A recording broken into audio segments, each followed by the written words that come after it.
Салам барыңыздарга. Бүгүн мен сиздерге кантип балдарга туура инвестиция кылса болот, ошол тууралуу айтамын.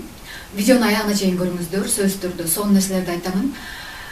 Мага көптөгөн ата-энелер келишет, баламды окут, англис тилин үйрөт деп. Ошолорго карап балдарына аябай суктанамын. Ушунчалык бактылуу, бир күн келип ата-энесине рахмат айтышат. Анткени ата-энелер балдарына инвестиция жасап атат. Мисалы үчүн, игрушка алып берсин, акча берсин, кийим алып берсин, каалаган нерсесин алып берсин, бирок булар кандайдыр бир убак өткөндөн кийин жок болуп кетет, туурабы? Ал эми билим эч качан жок болуп кетпейт. Ар дайым өлөр өлгүнчө бул жериңизде калат билим. И билимге инвестиция кылуу бул балдарга өтө чоң жардам берет, айрыкча кыздарга. Мисалы үчүн өзүмдү эле алып көрсөм, менин ата-энем билимиме аябай инвестиция кылышкан, канча миңдеген, миллиондогон акчаларды коротушкан, канча жыл бою окудум. И бул кыз үчүн өтө маанилүү. Бир күнү атасы баласын ээрчитип келип мага англис тилин окут, 11-ди бүттү, уже эми чет өлкөгө барып иштеш керек деп айтып атат мага. Анан мен сурап баштадым баласынан, уровень кандай депчи. То есть азыркы учурдагы билим англис тили боюнча кайсы баскычта деп сурасам болсо, атасы айтып атат, бул курстарга барган, аябай көп англис тил курсуна барган деп атат.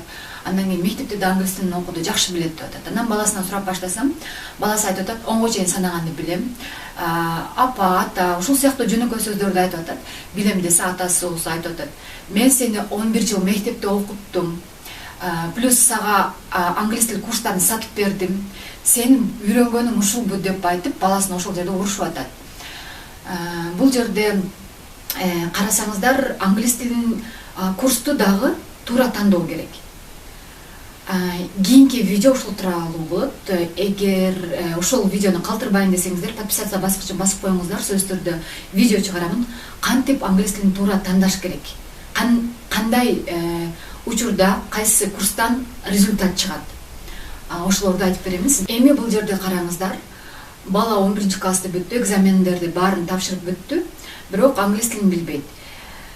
Бул мен айттым сиздерге, кечип калыпсыздар дедим, бирок башка жолдорун сөзсүз түрдө караңыздар дедим. Эмнеге дегенде, мисалы үчүн, ушул деңгээл менен барса бала өтө кыйналат. Хотя бы бизде ушундай түшүнүк бар, 11-классты бүткөндөн кийин кесипти же болбосо окуу жайды тандап баштайбыз. Биз жок, где-то 8-9 класстан баштап, хотя бы жок дегенде 8-9 класстан баштап кайсы кесипке тапшырат, уже билиш керек бала. Ата-энеси чечпеш керек ал нерсени. Андан кийин кайсы жерде окуйт, ошону 8-9 класстан баштап пландап башташ керек. Если чет өлкөгө барып окуй турган ой болсо, сөзсүз түрдө англис тилин үйрөнүш керек, аябай жакшы деңгээлде.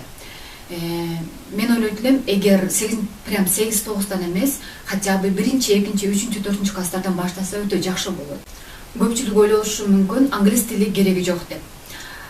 Мен айтат элем, жок, кереги бар, ар бир адамга кереги бар.